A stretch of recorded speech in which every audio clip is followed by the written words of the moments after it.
টাইগারদের অবিশ্বাস্য জয়। অস্ট্রেলিয়ার মাটিতে অস্ট্রেলিয়াকেই উড়িয়ে দিয়ে ইতিহাস গড়ল বাংলাদেশ।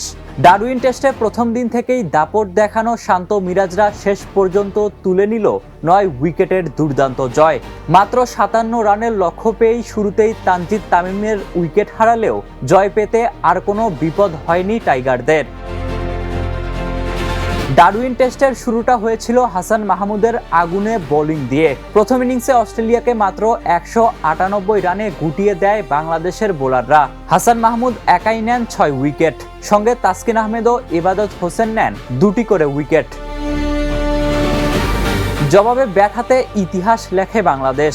তানজিদ তামিমের ঐতিহাসিক সেঞ্চুরি, নাজমুল শান্তর ৮৪ এবং মেহেদী হাসান মিরাজের দুর্দান্ত ৫০তে ৪২৬ রান করে টাইগাররা।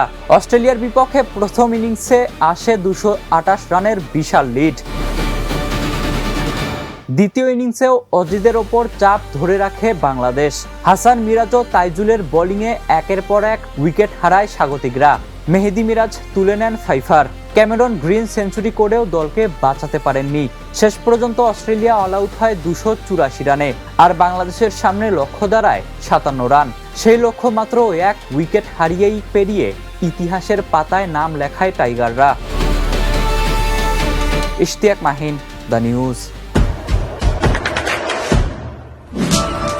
দেশে দেশে সবার সাথে দ্য নিউজ।